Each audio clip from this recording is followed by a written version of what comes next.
What's up, you Halloween Hobbit hobags? It's your boy Jordan, and it is time for the Week 8 recap. Welcome, one and all. I hope y'all had a great Halloween, also known as Dress Like a Slut Day, which is, what it's really for anyway, let's be honest. Also known for, getting candy if you're into that, and for the kids and all that. But honestly, to me, I love it just because it's the day after my birthday, but honestly, once you hit 21, who the fuck cares about a birthday anymore? But to me, I like Halloween because it means that we are that much closer to getting our 1 week of winter here in Florida. So hopefully we'll get some better weather. Not yet. I'm in my garage and it's still hot as fucking balls. So let's get into it. Got a few things. It'll be a pretty quick video, mostly because I got to take a shit. But besides that, I want to get through some things real quick and give you some info about points allowed per team and who is having the best luck and the worst luck and how that is playing out for their season, because there's a mix, and we'll get into that in a little bit. But first, let's do a recap. Game of the week, motherfucker, was between me and Carlos. I know some others had some points on Monday night and, got closer than you thought, yada. Yeah, fuck y'all. Y'all didn't have to worry about it like I did, okay? I lost to Carlos, therefore I guess I'm your loss, I guess? I don't fucking know. But, as I alluded to, Carlos's team is not bad. He has a bad record, had a bad record. I can't even say that he has it because I have the same record as him, and he's above me because he has tiebreaker. But he's been putting points on the board. He's scoring. So I'm not entirely surprised at his score. I'm just more surprised at mine and Devontae Adams getting like 1 fucking point. But I'm not bitter. Anyway, the difference here was Chubb, Mixon, and Boyd. He was down by 49 points going into Monday night, and as it played out for everybody, he got 54 points. Yeah, 54 points from those three. I was cautiously optimistic that wouldn't happen, but I kind of knew that with Chase out, Boyd is going to play a big role. Bengals are passing a lot. Mixon is a part of that. Mixon might not run a whole bunch or get a whole bunch of yards running, but he is a part of the passing game, even more so with Chase out. And then plus Chubb did his thing. It was a perfect game script for him. That's exactly what you needed, which was basically the Browns getting out to a big lead because of Chubb, and then the Bengals trying to claw back and scoring points, getting garbage time yards and points, and he got what he needed. So kudos to you, Carlos. You do have a good squad. It's going to be interesting to see if you can make it and claw your way back record-wise, because you do have competition, because it is a hell of a division that you're in, that's for sure. But you got a good squad, man. So congrats on that. Game of the week there to Carlos. He takes it by 5, 152 to 147. We both are at 3 and 5. Enough time on that. Next up, the ass whooping of the week. $10 to Joel. 5 and 3, 201.5 over Kyle. The difference in their score was more than what Kyle scored. Yeesh. 97.5 points. 201.5 to 97.5. Folks, that's 104 points. Yuck. Kyle's having a hell of a year, man. I feel for you, buddy. Looked a lot better at the beginning of the year. And we're going to get into some skids, some streaks, and who's on what winning streak. But I'll give you a spoiler alert. Kyle's on a 7-game skid. His only win is against this guy right here. This balding bastard right here is his only win, and that was week 1. He has lost every game since, and it has been tough to witness. He's lost more in a row than Lewis, even though Lewis is scoring far less. But we're also going to get into some of the why in a little bit. Because, again, Kyle's team has not been as bad as it looks. He's just been getting very unlucky, and you'll see that in a little bit. But the difference here, Kyle's top scorer was 18 points. Joel had 5 guys over 18 points. Half his team scored more, and I mean substantially more, than 18 points, which was the only score, and only one guy got it, which was CeeDee Lamb for Kyle. So, unfortunately, it's a big ass whooping. At the very least, it's not a game of the week where you're sweating it out till the end. This one was over by Thursday night, pretty much, folks. Next up, Jeff and Alex. This was the only game that really gave me any sort of hope, because it keeps me 1 game behind Alex, at least for the moment. Really 2 games, because there's no way I'm catching him and scoring. But Jeff won 188.5 to 164, a sound victory, 24.5 points. Jeff improves to 5-3. Alex falls to 4-4. The difference is my buddy, my old friend, my old pal, who turned into a frenemy, CMC from McCaffrey's Kickassery Factory. You know who it is, who it was, who fucked me over the past 2 years, but is now paying dividends for Jeff. Got the trifecta: 42 points, passing, running, and receiving touchdowns. Such a fucking baller. And look what happens when you put him on a talented team with a talented play caller. It's going to be interesting. So that was really the difference, because really they were pretty even at the other positions. A few points here, a few points there. Pretty much everywhere else they were right within. Even in flex positions, I think Alex gotten 38 points from a flex. I forget who, but he got matched by Jeff with, I think, Deontay Foreman got 31. So it wasn't that much of a difference, even though Alex had some good turnouts from some players at least. Next up, Gus gets his 5th win. He's on a streak as well, a better streak though. 154 to 74. Again, the difference in points is greater than what was scored by the losing team. He won by 80 points and Lewis scored 74. Folks, it is dire. It is bad. I feel for you, Lewis. Please stay engaged. Please don't give up on the season. I know that you want to. I know that it can get discouraging, and this goes to everybody who is having any sort of hard year, but especially in this league. Learn from it. Start, learning for, gauging things or taking note of, the team builds that are actually winning versus what yours are. Maybe start looking at trends. Do some early research. Come back with a fucking vengeance.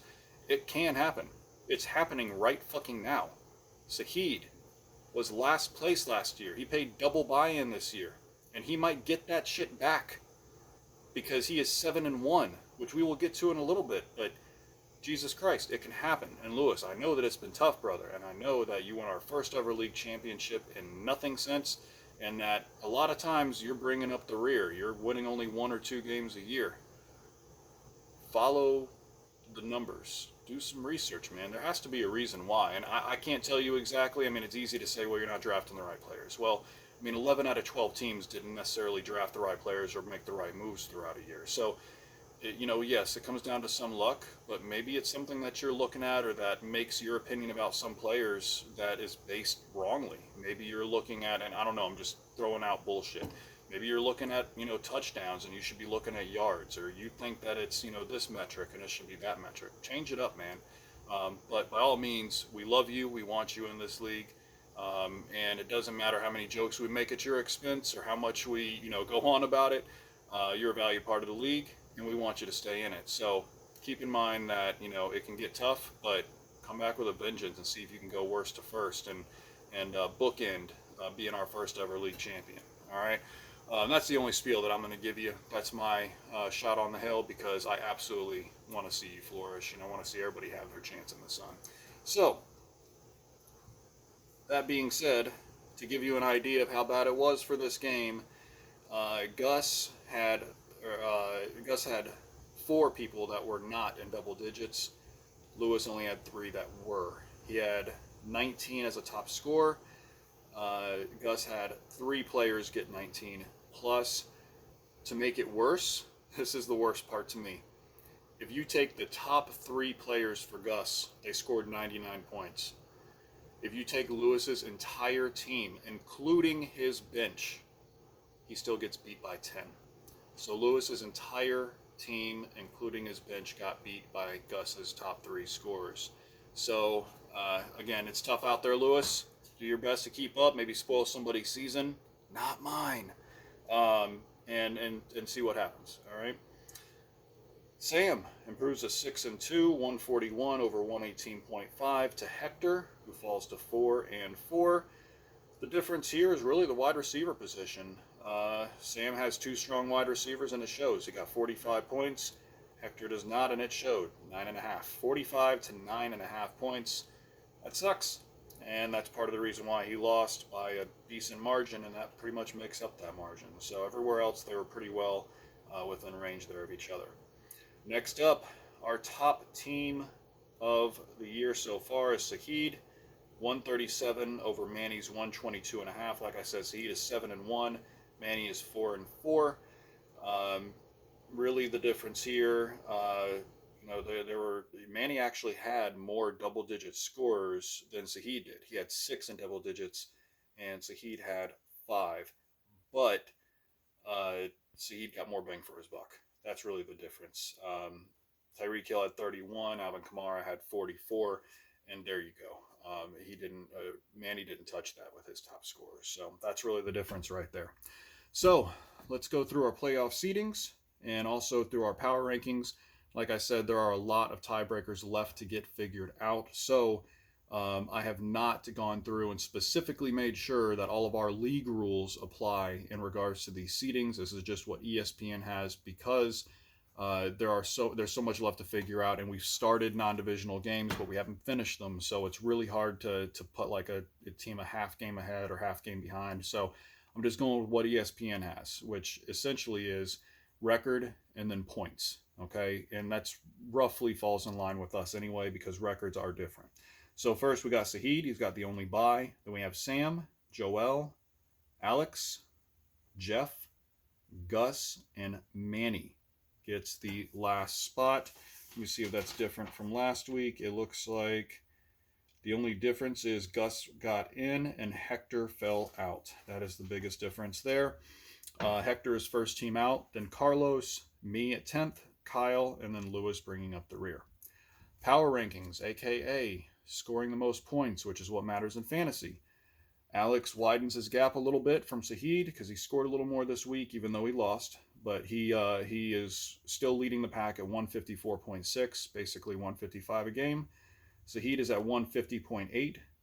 Jeff has improved 2 spots to 142.6 with that huge game that he had. Sam fell 1 spot to 141.8. Carlos fell 1 to 138.5. Manny stayed even at 129.9. Joel is at the 7th spot, which would be the last spot in the playoffs if we use only points scored. He improved 3 spots, biggest jump, to 129.3 with that huge game that he had. Kyle fell 1 to 126.3. I stayed even at 9th, 125.4. Hector fell 2 spots to 123.8. Gus is at 123 even. Lewis is at 94.6 points per game. He's at well under 100 now. All right. Moving on. Let's look at what I wanted to look at, which was points allowed. Now, understand, points allowed is not something we have any fucking control over. And I understand that, and you should too. You have no control. It's not like defense, with real NFL where you can prevent a team from scoring. Doesn't fucking work that way. You can score 300 points, and your team and your opponent could score 301 points and beat you, and you're just fucked. So you have no control over that. But it does give us a lot of information, and the information that it gives us is your record showing what your team really is. For example, if you are scoring a lot of points, but your record is bad, it likely is going to confirm the indication that your team is not that bad. You're just getting unlucky. And, you can't do a whole lot with that. But what it should tell you is that maybe I don't need to make all the crazy moves and up in my team like I thought I do. Or it might tell you if you're doing really well and you've been facing the least amount of points, then maybe you shouldn't rest on your laurels and think everything's going to be okay. All right, so let's go through. I'm going to go in inverse order. So the team that has faced the least amount of points to the team that has faced the most. And I'm going to cross-check this with power rankings and their record to kind of give you an idea of why they are where they are, what it might indicate. Okay, so Hector is facing the least amount of points per game, 115.9. He is 10th in scoring, 123.8. Now, Hector right now is 4-4, and that's about right. He's scoring he's allowing 115.9. He's scoring 123.8. That's close, but he's at the bottom of scoring in the league. He's 10th, and he's facing the least amount of points. So he's not scoring the most. He's not scoring the least either, but he's also facing the least amount of points. So he's in an area where he might want to make some moves because he has a better record than what he probably should have. If you're looking at it, he's barely outscoring what he's facing, and he's not facing much at all. In fact, the least in the league. All right. Manny is next, 120.3, 5 points more per game, essentially, than Hector. Manny is also at sixth in the power rankings. Sahid is next. That was kind of a shocker to me. Sahid is facing 123 points per game. Now, what that basically equals, I thought this was interesting because of how the numbers worked. Sahid is facing 123 points per game. He's scoring 150.8. The reason why that stood out is Gus is scoring an average of 123 a game. So what Sahid is basically having so far every week is almost like it's him versus Gus every week, basically, is how it's worked out. And that has gotten him to 7-1. So I haven't cross-checked that to see if it works out perfectly. If Gus only would have outscored him 1 week, I'm not sure if it really works out that way, but I thought that was interesting that it worked out exactly that way. Gus is next at 123.2. That cross-checks out. And by the way, that's something that Seed has to keep a lookout, and he knows better. It's not like Seed's going to be resting anyway. He always loves trading and shit like that. But he's facing the least amount of points, or the third lowest amount of points per game, but he's 7-1. So that's not indicative that he's going to get lucky later on. He could, but he could not. You just never know. Gus is at 123.2, so he is just getting outscored by 0.2 points a game. So he's right about even, and right now Gus is at 5-3, so he's getting a little bit lucky, just a little bit luckier than you would expect, essentially, right there. Going off of that, you would expect him to be 4-4. He's 1 game better. So next is Sam, 123.3 versus 141.8 that he scores per game, which he's 4th at. So he has a 6-2 record, so he's doing a little bit better than you would expect as well, or he's getting a little bit luckier than you would expect. I would say. Joel, 129.8, comes in at 7th. Carlos, 130.6 at 6th. This is where you're hitting the middle of the pack here. So Carlos is middle of the pack, 5th, top 5 in scoring in our league, and he's facing top 6, top half of the league in points per game against him. So he is averaging 138.5 against 130.6. So he's outscoring on average 8 points per game based on what he's facing, but he's only 3-5. So his team is better than what his record is showing. That's kind of what it's telling us. Lewis facing 137.1. This was kind of surprising. I would have thought he was facing more, but we know what we've seen. He's not scoring much at all. He's scoring 94.6. He's on record to score the lowest amount ever in league history, including back when we had 14 teams. So he is averaging basically getting outscored 137 to 94 every single game. And that's part of the reason why he's lucky to have won 1 game, which was a tie against Carlos. All right. Next up, we're getting into the top third of the league, top 4. Jeff, 137.4. So he's 4th and 4th highest in points faced, and he's also 3rd highest in points scored. So he should feel better about that because he's facing a high amount of points, and he is 3rd highest in scoring points. So he is still outscoring, and he has a strong team despite the fact that he's getting unlucky, which means that he's doing pretty good. Doesn't mean that he shouldn't make moves, but it means that he might not have to totally upend his team if he has 1 bad week. All right. I am 3rd. I've faced the 3rd highest, 142.7. I'm 3-5. I'm scoring the 9th, or I'm 9th in scoring. So I'm 125.4 that I score, and I'm facing 142.7. It's why I'm 3-5. Kind of makes sense. All right. Basically, a mix of a below-average team with above-average points faced. Alex, 143.8. Alex is 1st in points scored. He's 2nd in points faced. So the fact that he is 4-4 really shows how unlucky he's been, because he has by far the most points scored per game in our league, at least 4 over Sahid, and then another 12 over 3rd place, which is Jeff. So he's by far and away there, but he's only 4-4 right now, so he's been getting unlucky. That also means watch the fuck out, because if he stops getting unlucky and gets lucky instead, y'all fucked. And I say y'all like it doesn't include me. I am too. I'm in his division. Fuck me. Next up, and last but not least, or I should say first, and unfortunately almost worst, is Kyle. And this is where it makes sense.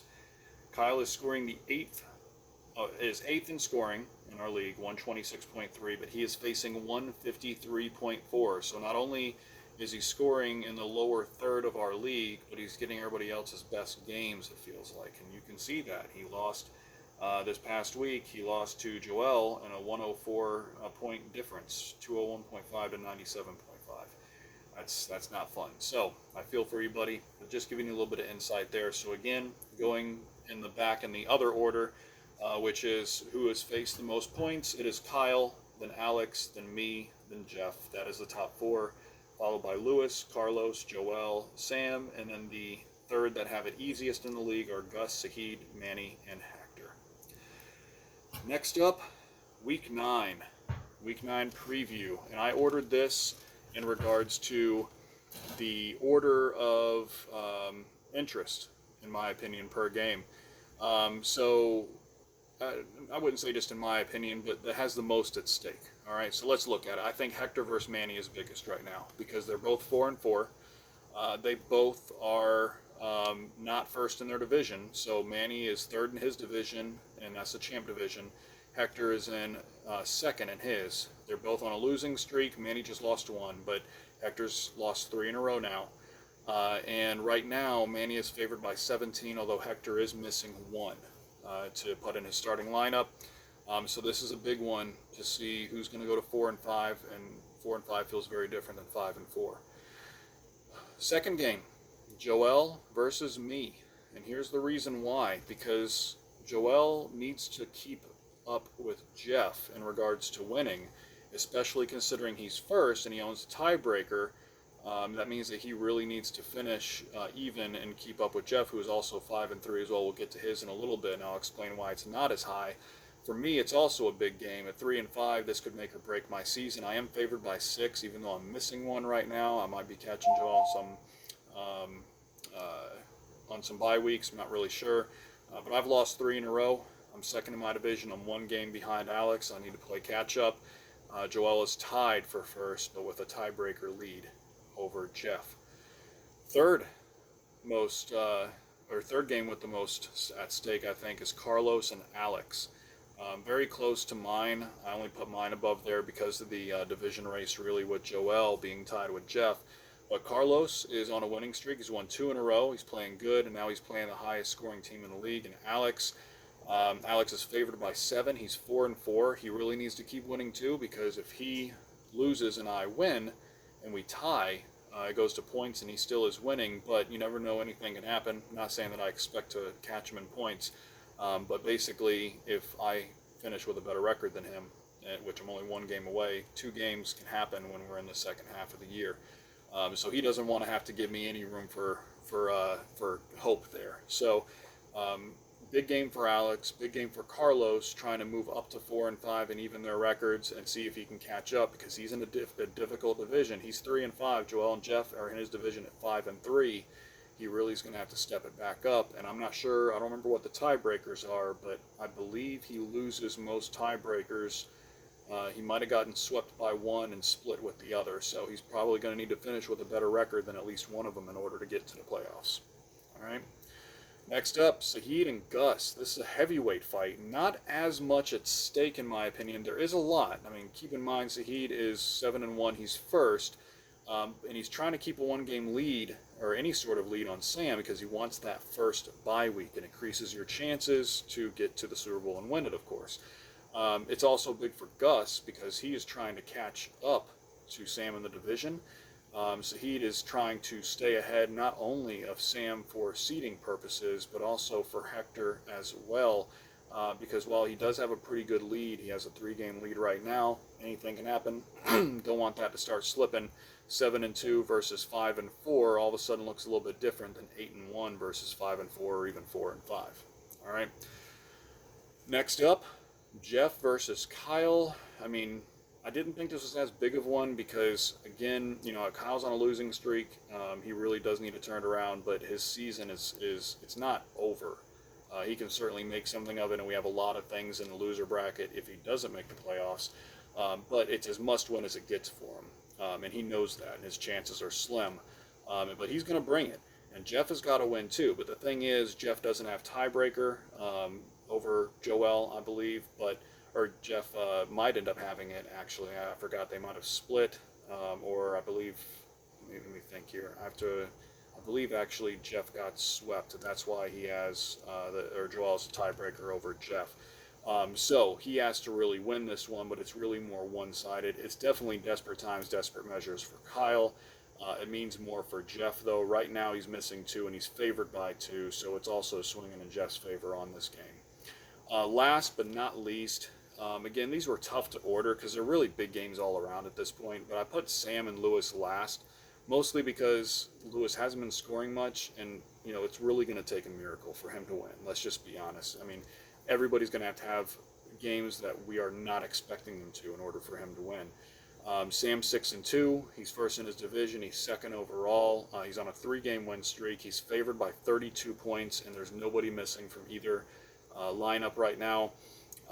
And it just feels like it's predestined that that Sam is going to pretty easily walk away with this. But even if Sam loses, he still is in line for first in the division and still on an upward trajectory, even if he gets unlucky. Lewis is pretty much in the same boat because he's still not scoring much, and you would have to see 2 or 3 weeks strung in a row to really believe in his team. So that's why I have them where they're at. Let me know your thoughts. Hope everybody had a happy fucking Halloween. Thanksgiving coming up. November goes by like a blur, and then it's fucking Christmas, which is right around when the Super Bowl is. So we are within 2 months of the Super Bowl, gentlemen. So keep that in mind. Make what moves you need to make. Trade deadline is approaching. All right? Peace, punch. Captain Crunch, bitches.